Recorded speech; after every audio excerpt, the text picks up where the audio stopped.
Hey everybody, Josh Sigurdson of World Alternative Media here, and I couldn't think of a better way to spend a little bit of my birthday today than talking with some of our viewers. So I've decided to do a little bit of a Q&A. I don't know how long it's going to go, mostly because I am doing a few videos soon with John Snyson, so we'll see how long it goes, but all the same, I just wanted to get some questions from you, talk a little bit with all of you, and see how that goes. I'm going to wait for a few more people to tune in, hopefully.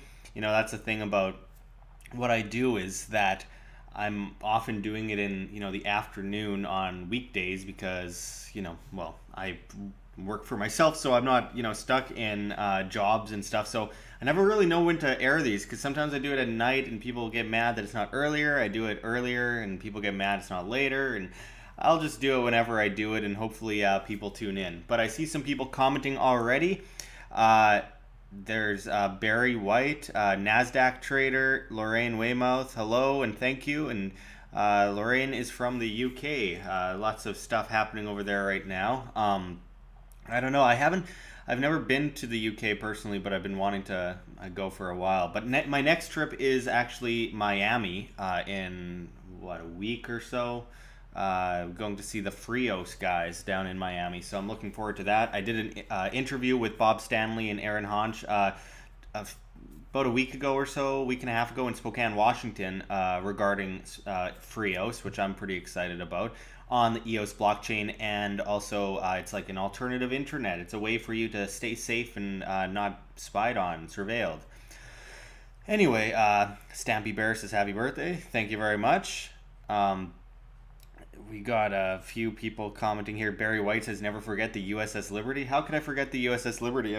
That's actually something I talked about not long ago, briefly with Richard Gage, which I posted a few days ago. Mr. One Mo says hi, hello. We got Jaskaran Singh, happy birthday, he says. Thank you very much. Hey, Rika, the hopeful volunteer, has actually got notified. There we go. She can actually catch my live stream for once. Anyway, Barry Dutton is here. He says, I saw just a few minutes ago on Fascist Book, it was your birthday, man. Well, thank you. It kind of sucks because Facebook banned me from liking comments and liking posts, liking my own birthday posts on my wall because apparently they thought I was a robot for liking happy birthday messages on my wall. Gotta love the so-called artificial intelligence that is Facebook, where apparently it's so smart that it doesn't conceive the fact that it's my birthday and people are writing happy birthday and I'm pressing like on those posts. But no, I must be a robot. They gotta protect us from all the likes. Thank you, Rika. Last Ehlers. Happy birthday. Are you becoming an anarchist or are you still hanging out with crony capitalist Robert K? What? I've been a voluntarist for many years, and the lack of freedom to associate is a fascist idea. So saying that I can't talk with Robert Kiyosaki because he's more of a small government libertarian is pretty dumb and consistent with the ideology that we cannot talk with other people, and that is how we lose, folks, is not talking to other people. Rebel Glory says hello to you as well. And yeah, Barry White is down with who runs the banks. Yeah, I agree with that. Jake Bryan says, can you get more Canadian? Well, I could try. We'll see. I never understood, like, people say they hear my accent. Every now and then I hear it too. I can't stand the Canadian accent, and I try not to be Canadian sounding, but kind of grow up here, it kind of happens. Anyway, the commissioner of football, I wonder which commissioner that is, says happy birthday. Thank you for all the interesting stuff that you do. Keep it on. Thank you very much. Do whatever I can do. Rebel Glory says, hey Josh, did you read my last post about local bitcoins? And by the way, happy birthday. Thank you. And I haven't read your last post about that. You have to link it. I've been all over the place lately. It's been insane. So I went down through North Dakota, South Dakota, Nebraska, Colorado, through Denver, out through what do you call it? Into Utah, into Monument Valley, down to Arizona, then up through Idaho, Montana, into Spokane, Washington, and then up through into British Columbia through Fernie, then through Alberta, Medicine Hat, those places, through Regina, Saskatchewan, back to Winnipeg, and now I'm heading to Miami right away. It's been insane, and getting up videos every day has been insane as well. I'm also writing a book. I've got a couple chapters done. I'm looking forward to releasing it to the public, and hopefully that goes well. But it has been, I love traveling and all, but it's just running around so much is just a massive headache. After a while, it's insane. You just feel lagged all the time, and you don't know what time zone you're in, and you end up spending a ton of money trying to feed yourself in other places because you're always eating out. Always. But I really do appreciate it, and I've been loving seeing new places that I haven't been. That's a huge part. I've never been to Florida, so I'm looking forward to going to Miami and down in the Bay there. Let's see. We got Stampy Bear says opinions on the walkaway hashtag. I'm trying to remember what that is. The walkaway hashtag. I've seen that. Can you mention what that's about so I can comment on it? Because I think I know what is that regarding the Libertarian Party? I don't know. Sorry, I totally forget. Barry Dutton says, yes, we all igloo daily. Yeah. I have actually met Americans that literally think that Canadians live in igloos, which is I've seen I think one igloo in my life. I don't know. I've seen a few teepees. You guys got that down in the United States as well. Gary or Jerry K says, happy birthday, Josh. Have lots of cake. I will try to stay away from that. Man, I've been so unhealthy lately traveling. I've just destroyed myself. I got a little bit of skin cancer right now on my arm, and that I got to get rid of right away. I was talking about it earlier on Facebook. It's not a big deal. It's just a little bit, but getting it removed probably tomorrow on the 4th of July. And I was thinking, if only it was so easy to get rid of the cancer we call government. But alas, it is not. It's really easy to get rid of this, though. It's just getting a little bit, it's starting to feel weird, so I gotta definitely get it. Because of Canada Day in Canada, it's been really hard to actually find a place that's open and walk-in clinic, and with all the work, I know there's no excuses. I'm putting off getting rid of cancer, but it's not like pancreatic or anything, hopefully. Anyway, let's see, we got Michael Holiday, walk away from liberal insanity. I still don't understand exactly. Oh, from the Democrats.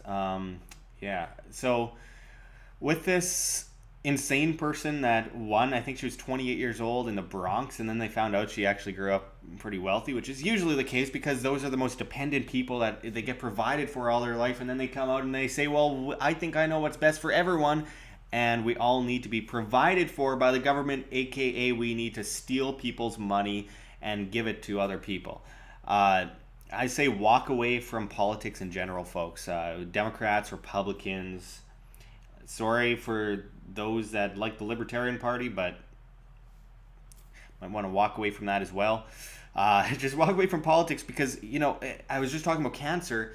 You cut off 95% of a tumor and the rest will continue to grow. You want to get rid of all of the cancer, not 95%. It will just continue to spread and grow, and it never ends, and it's just perpetual for eternity. There's no escaping it. Something I'm going to be talking about very much in my upcoming book.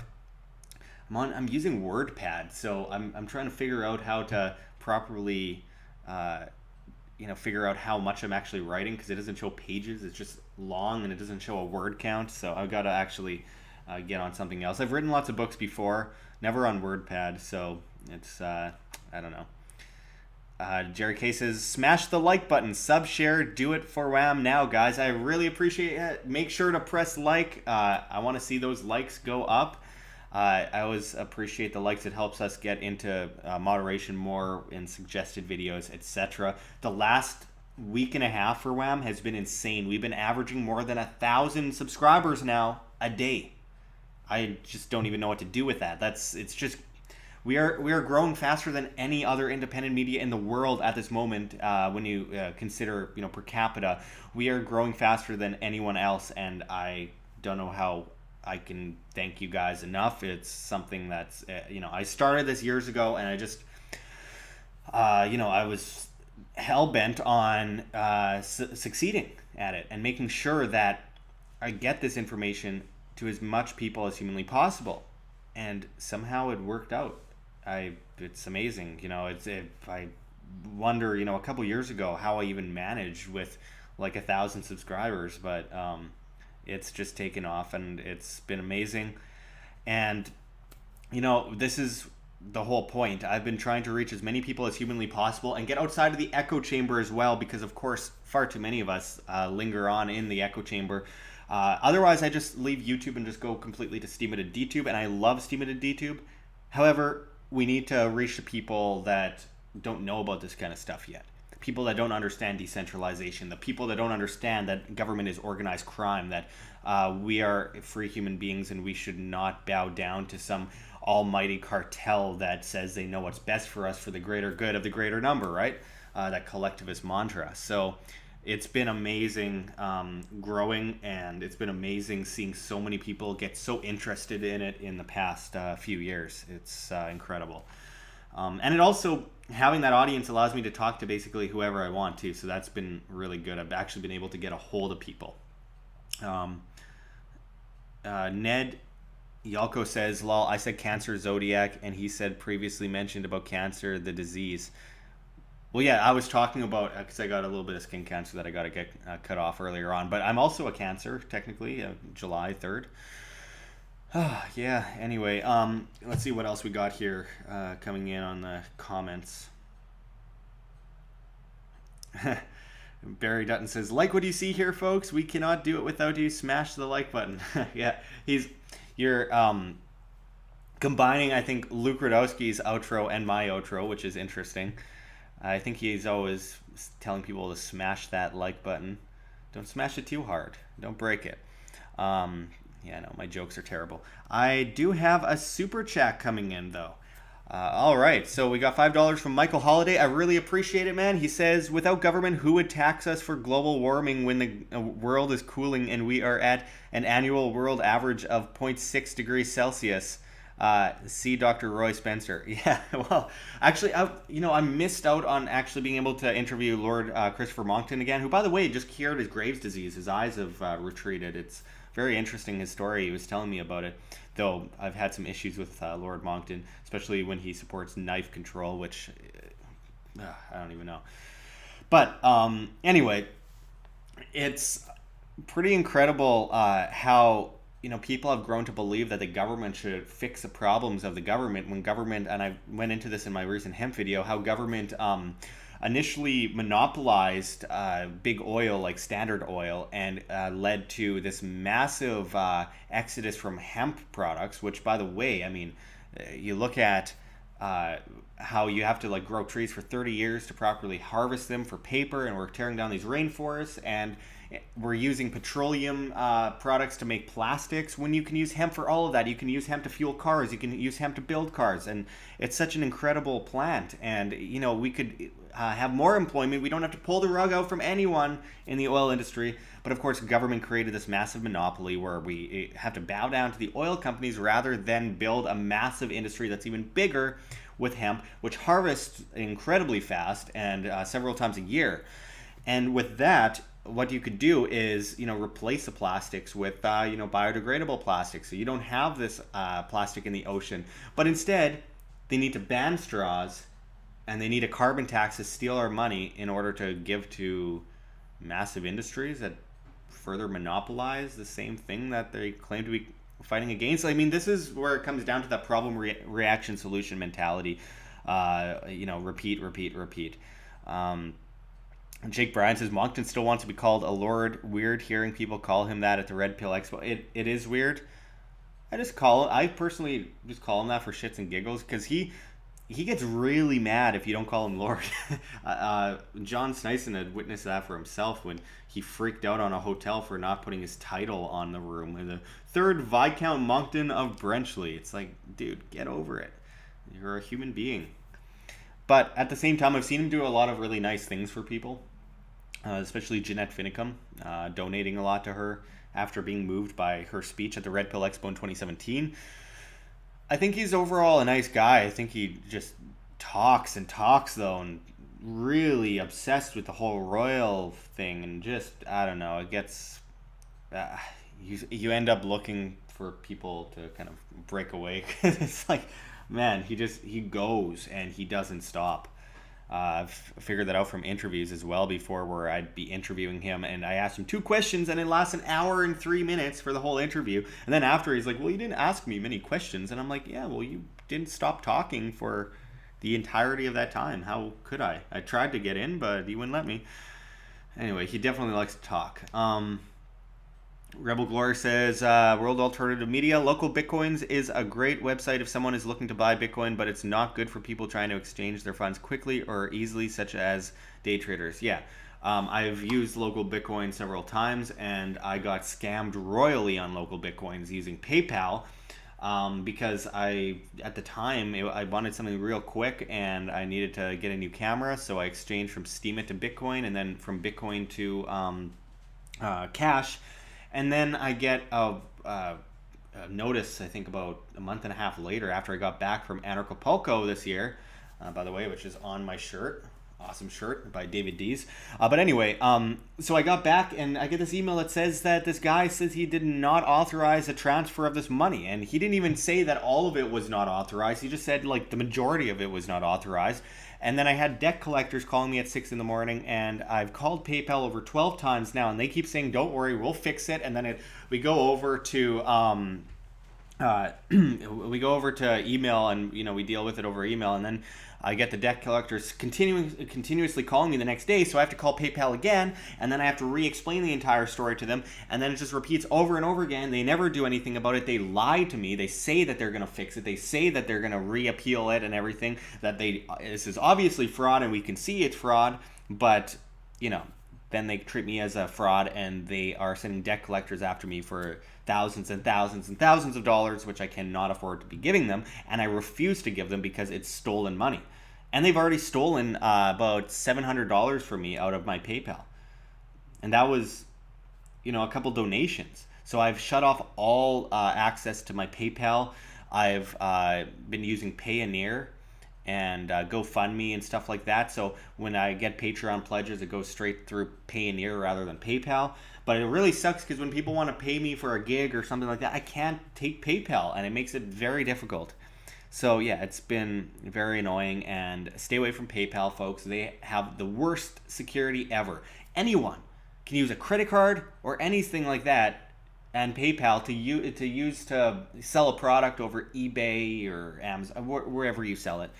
And all people have to do is get the product and say they didn't get the product or they didn't authorize the payment, and then they get all their money back and they get to keep the product, and no oversight is used at all. There's no oversight at all. So PayPal is terrible, and I've been trying to get a hold of all people, Peter Thiel, the CEO of PayPal, just because I have a few friends that know some people, just to try and bring him into it personally, to scare the hell out of those people at the, answering the phones there, who keep lying to me. So anyway, yeah, and I'm not paying them, and it's affected my credit score. So I've almost been unable to buy a vehicle. I've been almost unable to get a new place to rent and all that kind of stuff. So it's definitely affected me negatively. Anyway, I've been droning on about that. Okay, so we got David Dees here. I was just talking about you, David, right before you tuned in. I'm wearing your design on my shirt today.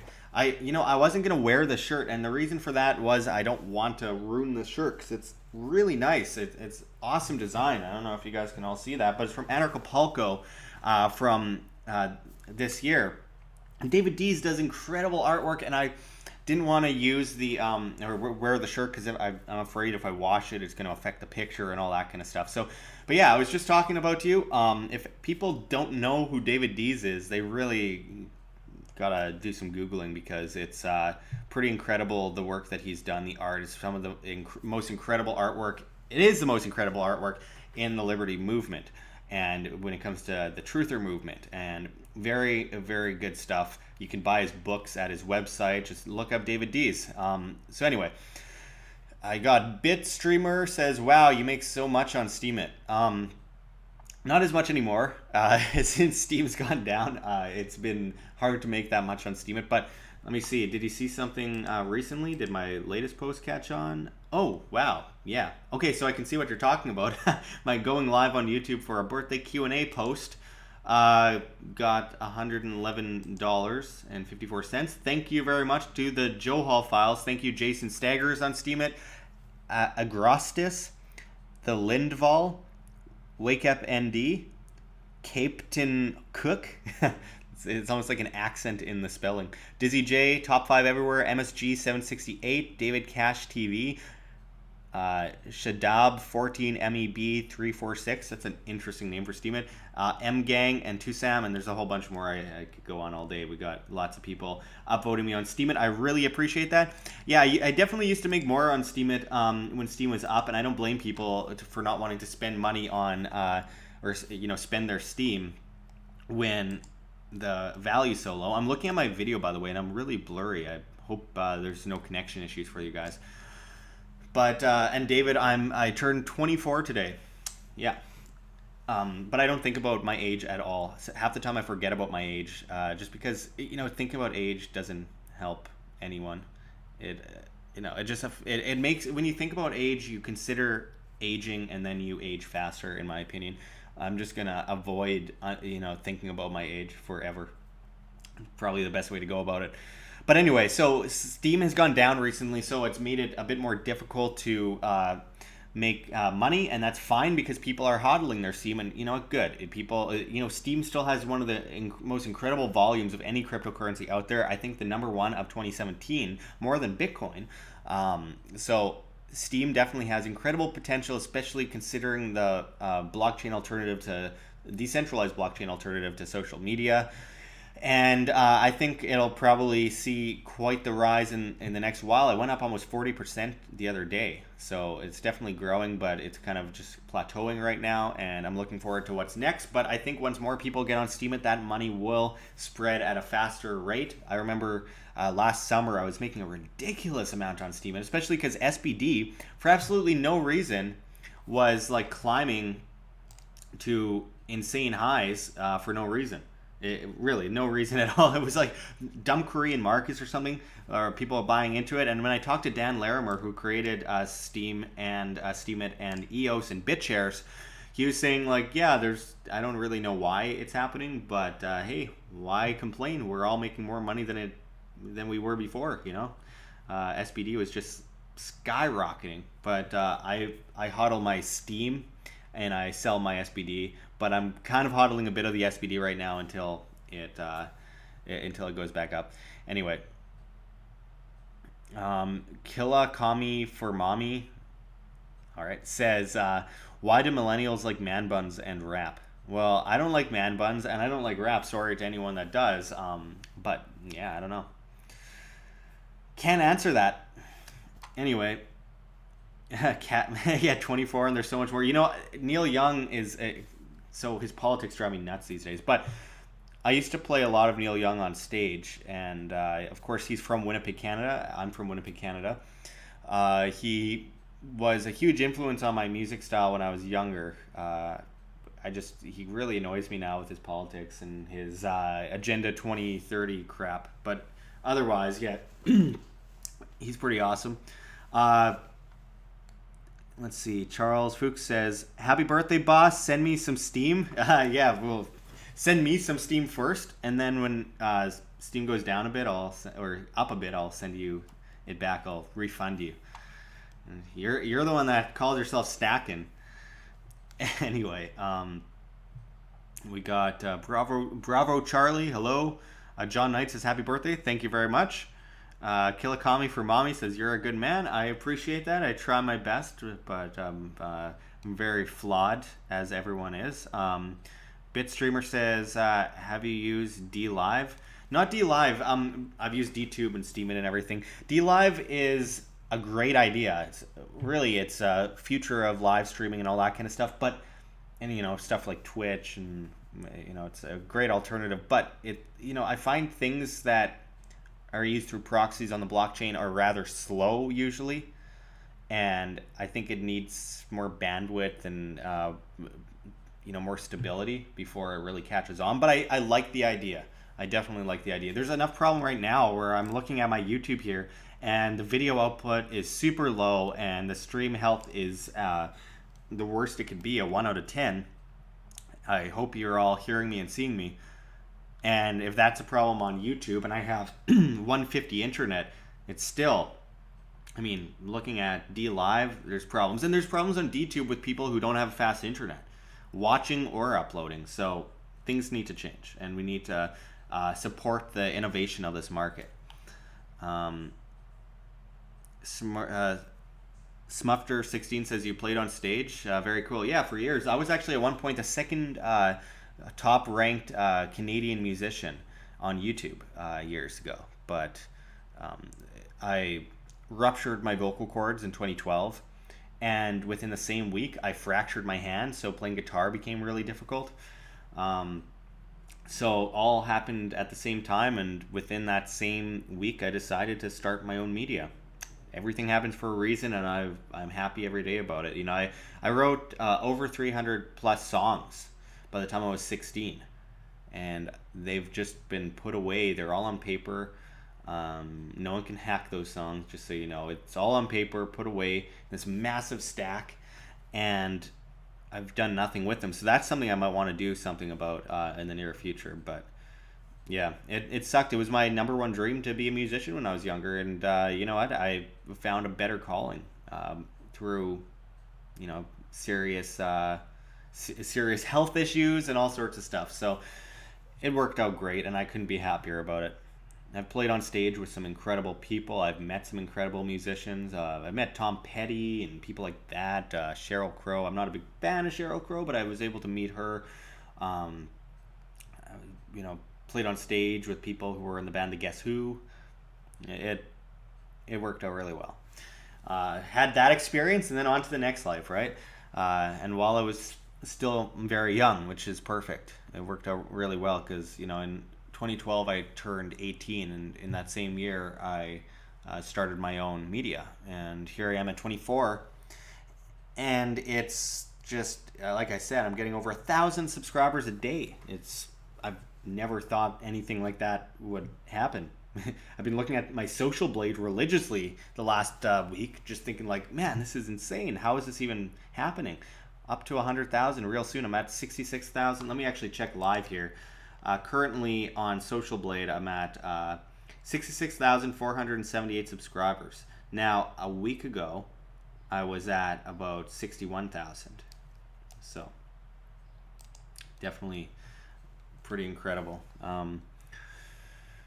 The boy 26 says, do you have private insurance in Canada, or do you use public? Kind of forced to use public. We have quasi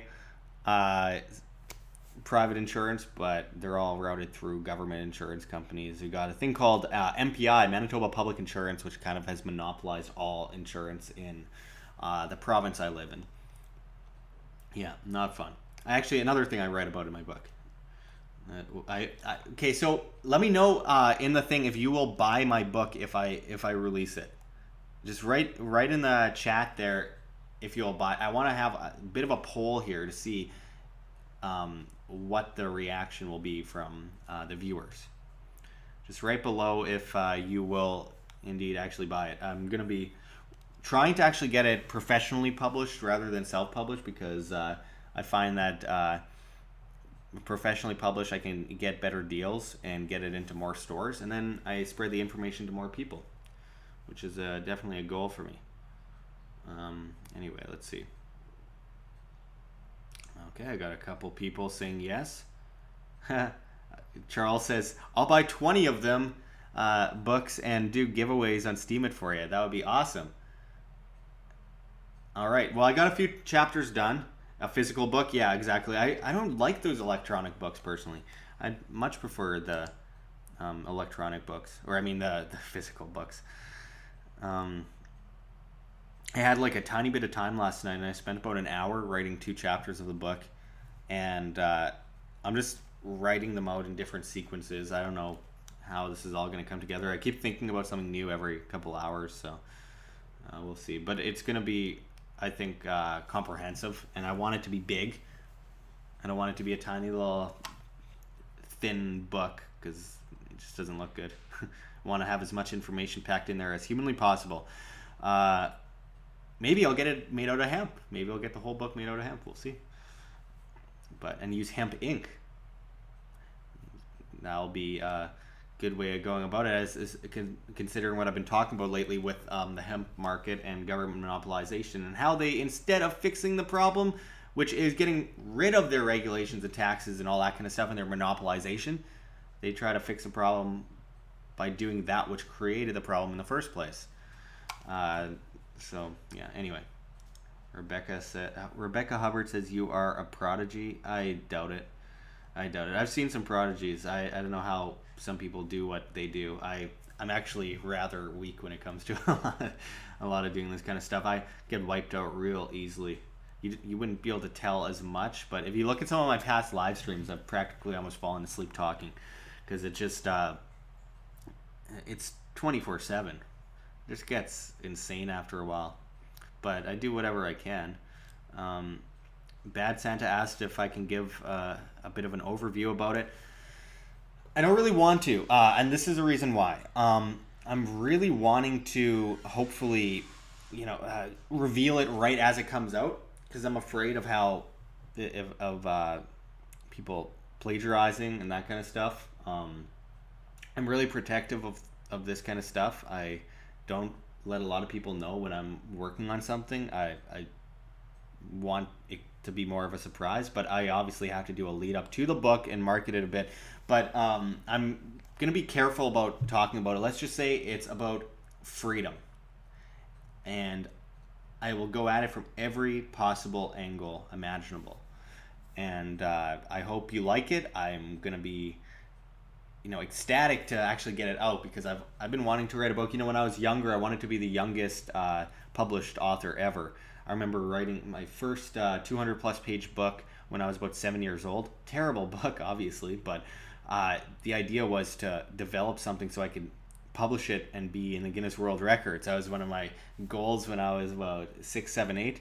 And I wrote tons of books, over a dozen books, but they were all just not acceptable to release. Now this one is nonfiction, so that'll be a bit of a different endeavor, and it's more free to write nonfiction. I can better explain what I think and what I see, and go into more depth, more than a video ever would, and all that kind of stuff. And one of my goals for this year was to either write a book or put out a huge documentary. I could do both, and I'm not going to say I won't, but I'm thinking I'm going to go with a book for this year. But anyway, yeah, Rebecca says, loose lips sink the ship. I agree. I got to be careful. Hugh Mann says, even if you don't like ebooks, I would publish independently that way rather than go through a middleman. Harder to tamper with your core message that way. I'm not going to let anyone tamper with my core message. I'm gonna, by the way, keep everything backed up so no one could steal any of it or mess with any of it. And I would go public immediately, and I will not do any non-disclosure agreements or any of that, no matter how much money they'd offer me. I'm someone that I want everything to be honestly what I believe and what I think, and I don't want there to be any confusion there. I want it to be all me. So I'm thinking of Simon & Schuster or something, because they seem to, even though they're obviously left of center and all that, in that circular paradigm we call politics and collectivism, I think that they are more willing to publish controversial books than anyone else, and they seem to do that a lot.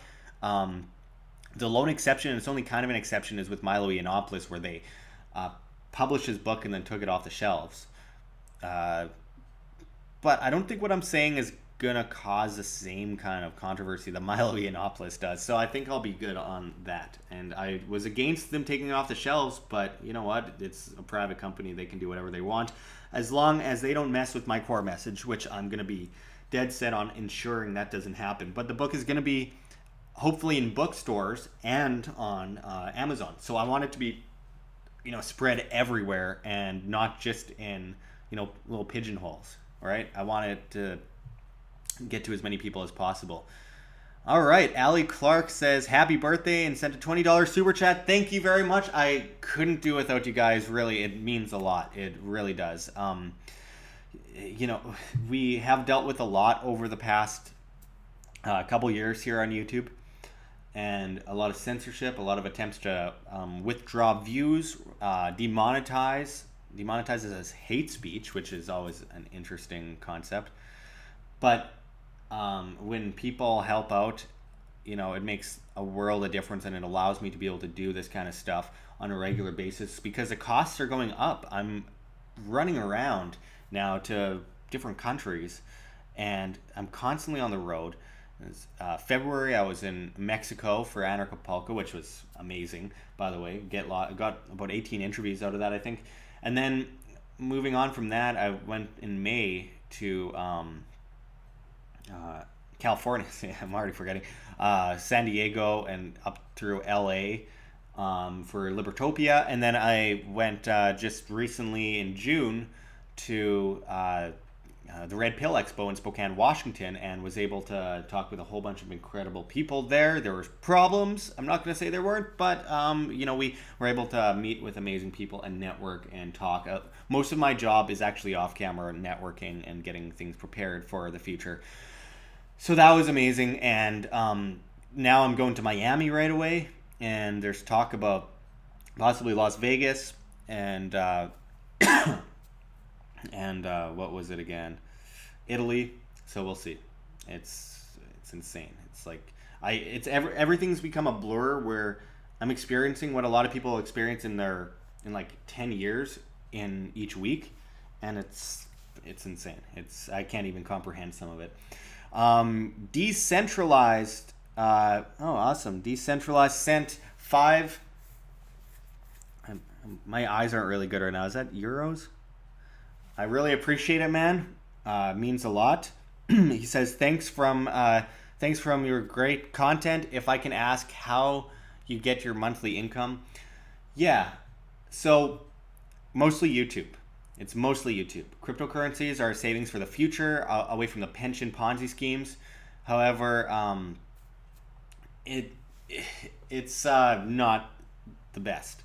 YouTube has been slowly dragging it down as I slowly put out more content and reach more people. If I made the same rate of money as I did when in like 2015, I'd be making like $25,000 a month, but I do not make anywhere, not even close to 10% of that.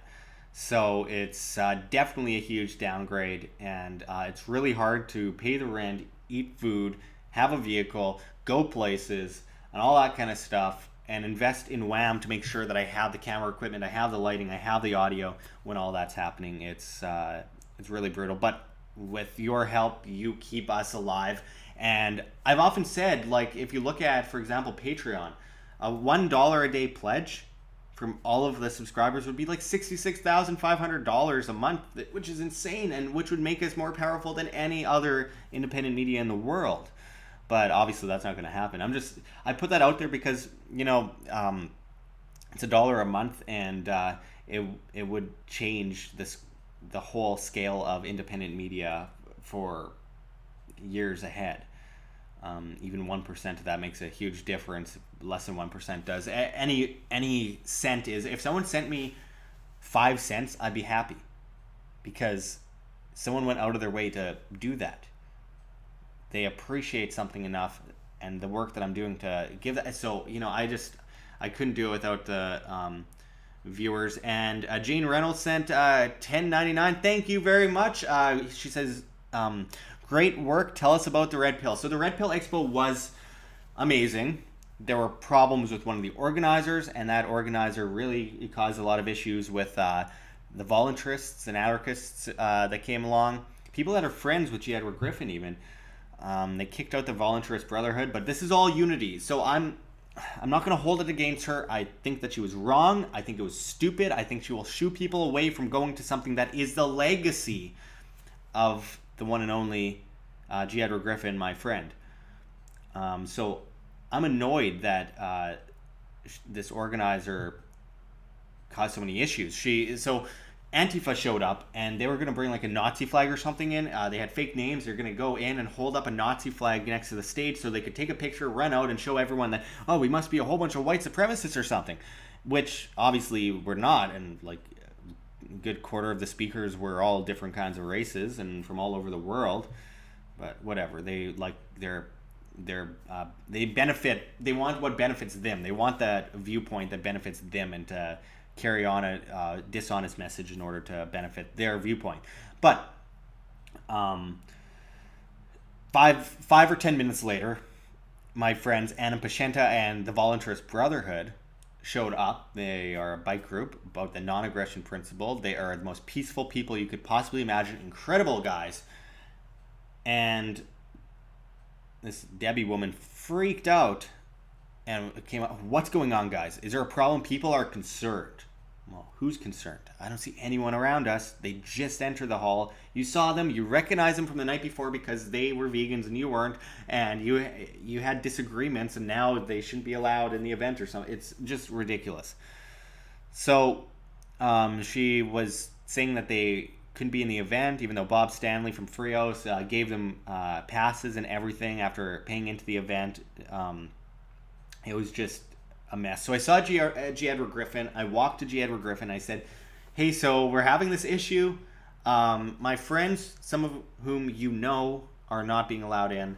So he basically said, Debbie, like, chill, let's calm down. And then she kept going on about procedure. Pretty sure she just got rid of their names on the list. But she's a disaster. But anyway, that happened, and Ed Griffin was so classy about it, and he brought myself included out to lunch at Starbucks across the street, and just sat down and said, like, look, we have issues. There's 2 more speeches. She's having, she's freaking out. Let's try and not have any issues because he even became an honorary member of the Voluntarist Brotherhood, put the jacket on. He's a voluntarist, kind of he calls himself an individualist, anti-collectivist, whatever you want to call it.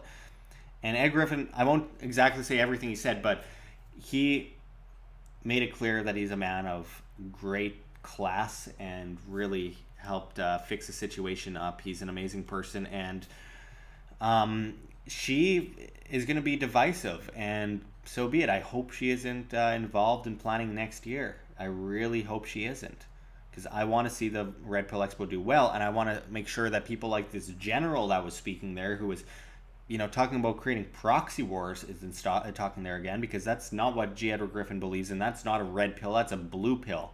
So let's hope that these things change, and anyway, we'll carry on from there. But I'm not going to bash the expo because there's great intent put into it and great ideas, and it's just some people trying to make other people's lives miserable. We all have witnessed that before. Irrational women. Who would have thought? But, anyway, so Barry Dutton says, true, donate directly to him or every service gets a cut of it. Anything people want to do, I really appreciate it. My sister is on here. She says, happy birthday, bro. Thank you very much. I'll be talking with you later, hopefully. Whatever people want to do, I'm not asking. I do this for free. I put it up for free, and I appreciate anything people can provide. It really makes a huge difference. So, whatever happens. I think one way or another, even if I'm homeless, I'm still going to be doing this work on a daily basis for the rest of my life. I can't imagine stopping at any point ever.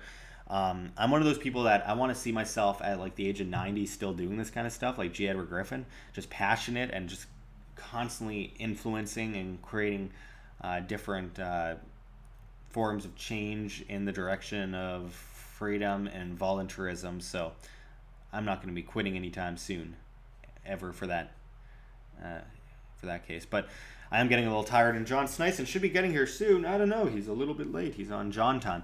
But Jared K says, Josh is connecting with a bigger audience every day. It is true. I have no idea what's happening right now, but everything's going so insanely viral, and I'm hoping to get to 100,000 soon. I wonder if they'll give me that silver play button, or if they're going to deny me like they denied Dan Dix of Press for Truth for that very thing. We will see. But I sure as hell made YouTube a lot of money over the years by having ads in my videos when they are demonetizing me as hate speech. Arborsaurus the Terrible, that's an interesting name, says, why do you live in Toronto? Well, mostly because I don't. I live in Winnipeg.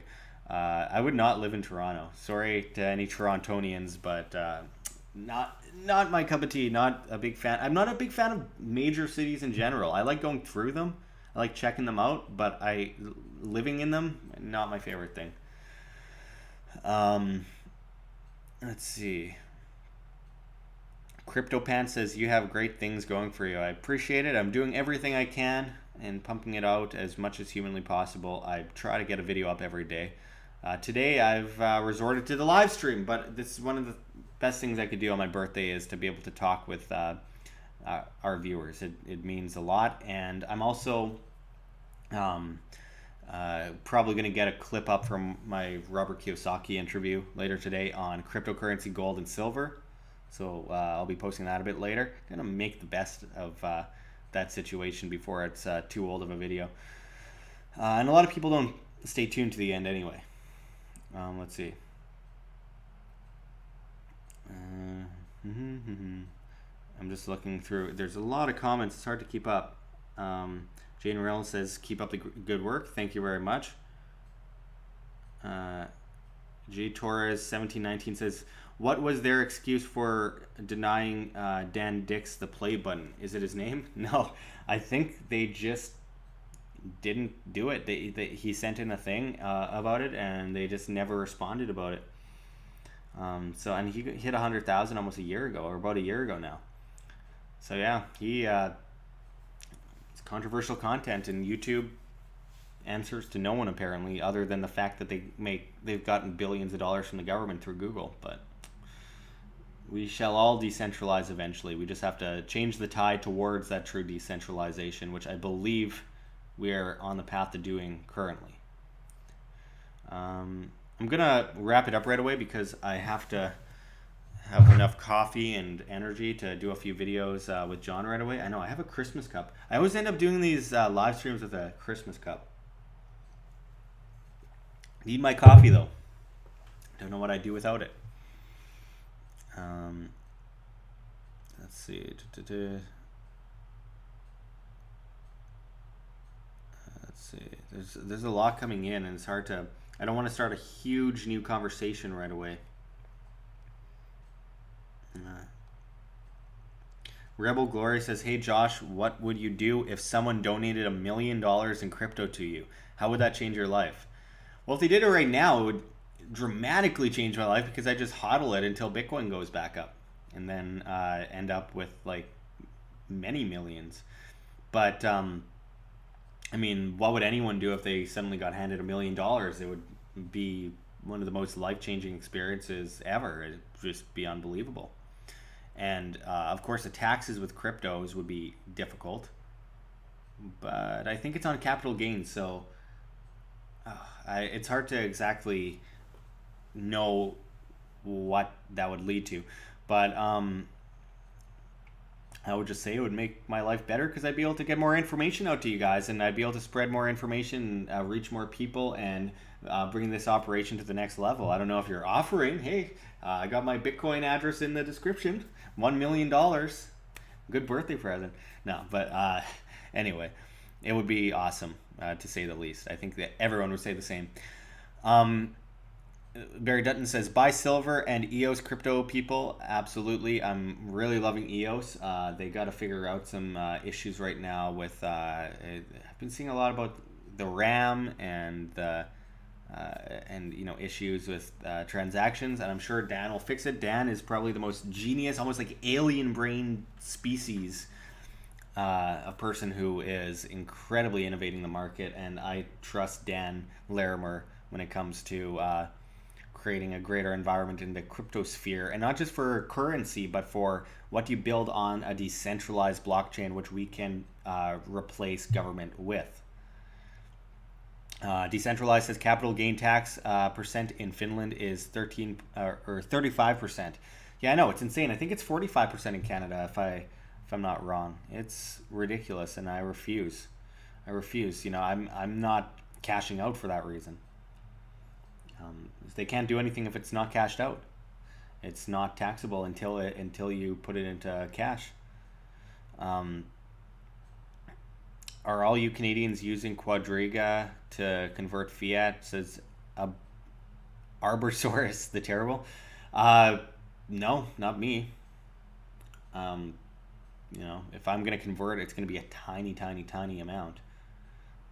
Just what I need. I'm forcing myself to save for the future, which so many aren't doing because they're dependent on the pension Ponzi schemes.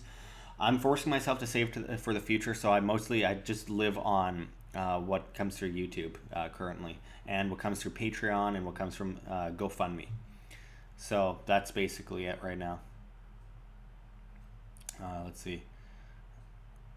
Rebecca Hubbard says, and Dan is honest. Absolutely. I know him as an individual. I've talked with him for hours after doing my last interview last December with him, and he is just incredible. And you wouldn't get it from a lot of his interviews because he's so like almost robotic when it's like explaining these things that go way over most of our heads because he's a genius. But then he's like talking to me about TV and all sorts of stuff after the interview, and he's just super real. So yeah, I really like the guy. Let's see. I got decentralized says in Finland they tax even if I change it to other crypto. Yeah, I know. It's they have that in the United States right now too. I think it's part of a tax IRS tax code 1030. Yeah, I don't know. It's an amendment that came in January. Okay, Andre Nikatlina says, how do you protect property rights if there is no government and you aren't rich enough for private security? Well, that's what an armed populace is for. That's what being actually independent is for. That's what you having the ability to protect that property right, protect your property rights from other individuals that might want to encroach on it. And there's also a little thing called individual demand, and that individual demand pertains to you as an individual, as a product, because you are the product of your own behavior, and demand carries as so if you do something bad to another person, that you will have a really bad ranking among other people, and you will likely suffer the consequences of it. There is justice in a voluntarist and anarchist society, and there is also private contract governance. So you are signing a private contract to a certain society, which you voluntarily decide you will pay into. Also, your alternative, I mean, you have that, private property rights without government encroachment, or you have government stealing your money on a regular basis, pushing you into poverty, killing millions of people around the world, extorting people, throwing people in cages after kidnapping them or killing them if they don't agree with going along with them into a cage, while children are being indoctrinated, and we're creating this vast global complex, and inflation runs rampant. I mean, think about it, folks. Would you rather that, or would you rather the possibilities that some idiot will try to steal your property and you won't be able to defend it? Well, defend it then, and have friends and have individual demand and be self-sufficient and be independent and be able to be responsible, which is a hallmark of freedom itself, by the way, in order to protect that which means the most to you. It's better that we have the option and the opportunity than to give ourselves up to a coercive force that murders, lies, cheats, steals, and creates degenerate children for the future of dependence on the state and the banking system. We as individuals should break free from that and should not look to excuses that pale in comparison under preemptive possibilities or potential, rather than looking towards ourselves as individuals being responsible, having friends, having individual demand, having defense. You don't need to get private security forces to protect your private property, while that is a very easy potential in the free market, competing private security forces rather than police in society. And you can do that if you want. But if someone coerces against you, you have the right to defend your life, liberty, and property, and you will, and other people will side with you in a society where people actually follow the non-aggression principle. So I think that is incredibly important to understand, and I think that people are looking for a reason to advocate government because it's easy, it's simple, it's better than having to depend on ourselves and, forming communities around us that are voluntary and fair. Because that's hard, that's difficult, it's hard to get to that point. But you, with that, become a free individual with your own ability to rule yourself, to have true prosperity, to witness it for the first time, what true freedom looks like, and to watch society innovate on the free market where we have cures for diseases and better treatments and cheaper prices for businesses are competing for the best possible system and product, best quality for the best price. And they have to innovate in order to keep up. So with that said, anyway, I really appreciate the points.